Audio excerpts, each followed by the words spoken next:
Today I will show you how to get app passwords in Gmail. If you find this video helpful, please don't forget to like and subscribe. Now, the first thing I want you to do is log into your Gmail account. Once that's done, I want you to come to this tab here and you're going to type myaccount.google.com.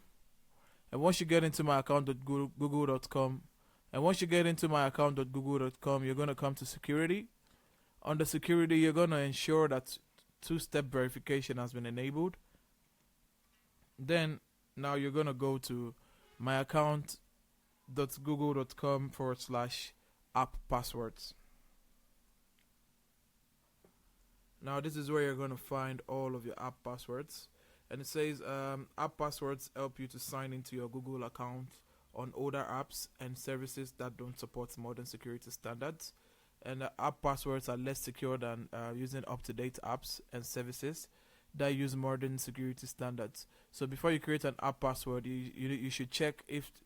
So before you create an app password, you should check to see if your app needs this in order to sign in. Then you can create the app password. Now that's how to get app password in Gmail. If you find this video helpful, please don't forget to like and subscribe. Until the next one, see ya.